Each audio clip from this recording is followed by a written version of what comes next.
Yesterday afternoon, before the overnight response from Israel, I spoke to the former US Vice President Mike Pence and started by talking about tensions in the Middle East.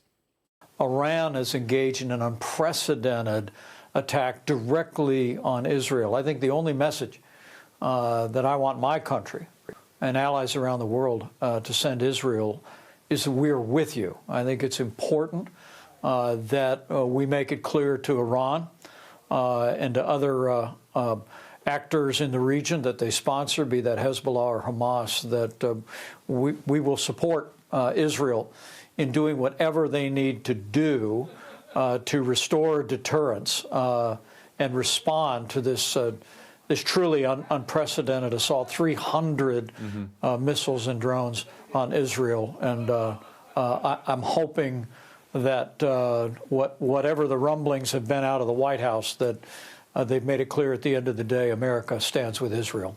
Clearly unprecedented in size were the missile and drones sent from Iran to Israel, though largely unsuccessful. One of the other messages coming from the UK to Israel has been to take the win, as it were, and in particular enjoy broader Western support again that has returned largely to Israel. Do you agree with that, or is that rather a sort of weak message to be sending? Well, I neither agree nor disagree with it. I just think in this moment it would be important that the allies of Israel make it clear that we will support whatever decision the leaders in Israel make, and whatever action they take that they believe is necessary to respond to this attack. It's just because Iran failed, thanks to the air defenses in Israel, and frankly, the support that the United States and the UK provided with our own military personnel in the region, it is no reason to give them a pass. This was 300 missiles and drones fired at civilian populations in Israel, and but for the professionalism of their forces, and frankly, ours and yours, the result of that could have been devastating. So I just think it's important that we make it clear that our nation will stand with Israel in doing whatever they believe is necessary. Again, I think, Wilf, the issue here is restoring deterrence. I mean, it's important to remember that in the modern era, Iran has never directly attacked Israel.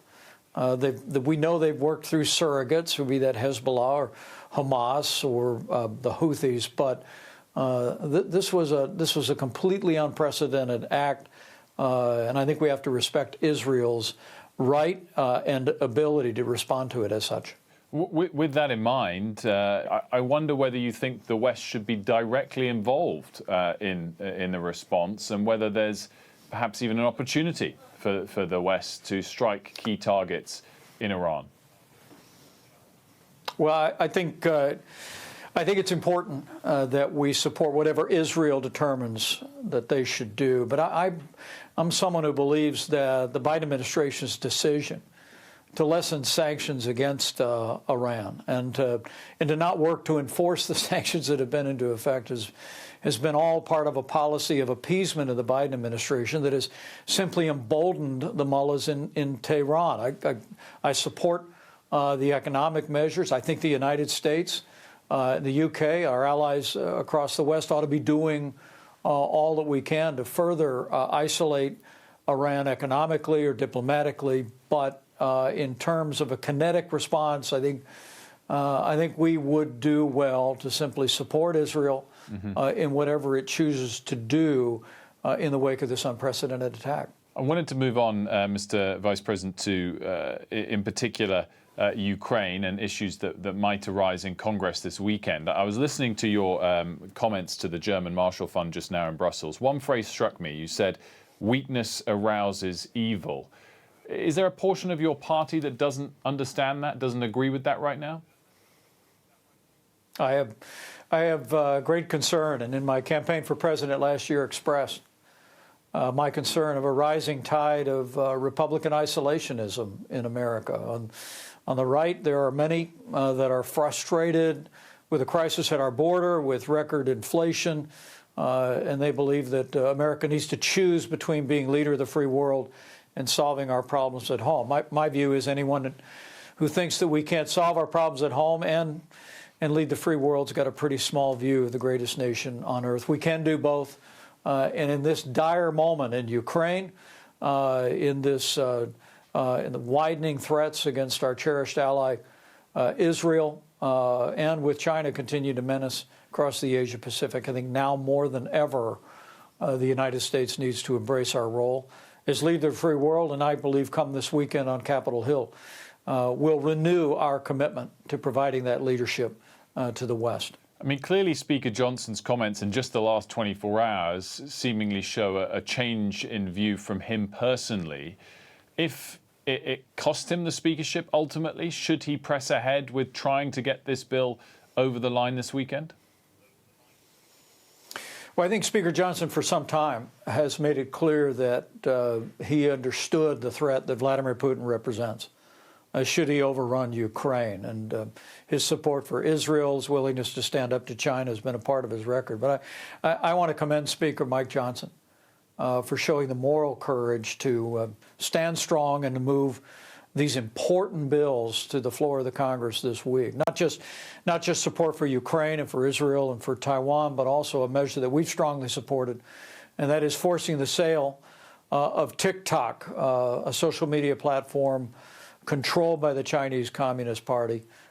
Forcing the sale in the United States, I think, is enormously important. It's, again, part and parcel of standing up to China. So I commend Speaker Johnson for his leadership. I understand the political currents and the pressures within his own conference and on Capitol Hill, but I expect you're going to see that leadership acquitted this weekend when the Congress, through the House and the Senate, send a measure to the President's desk that will reaffirm our commitment to stand strong in Eastern Europe, stand with Israel, and stand up to China in material ways and in ways that bear upon the privacy of the American people. Well, we will certainly be monitoring that all weekend, as I'm sure will people in Ukraine, people in Russia, and probably in China too. What is your view as to the message China might have taken by the way that West has dealt with the Russian invasion of Ukraine? Initially, might it have sent a shiver down their spine, and more recently, would they have been licking their lips a little bit at the disunity? Well, I think it's important to recognize that there is a new axis of evil in the world. And the relationships and the mutual cooperation and support between Russia and China and Iran and North Korea represents a real threat to the peace and stability of the wider world. And, Wilf, I have no doubt that China's been watching what's happening in Ukraine very carefully. And if the West were to falter, if America was to falter in our commitment to support the military in Ukraine, and Vladimir Putin were able to overrun that country, I have no doubt that would embolden Beijing on its own ambitions in the Asia Pacific. It's, as Ronald Reagan said some 40 years ago, standing at Pointe du Hoc, isolationism has never and will never be the answer to authoritarian regimes with territorial ambitions. I think by standing firm in Ukraine, we'll not only do our part to ensure the sovereignty and ongoing vitality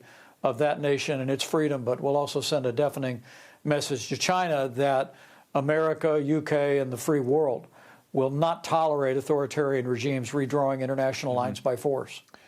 You know former President Trump better than most, and you know his views towards NATO better than most. We both know how sometimes he says a little bit more than he thinks.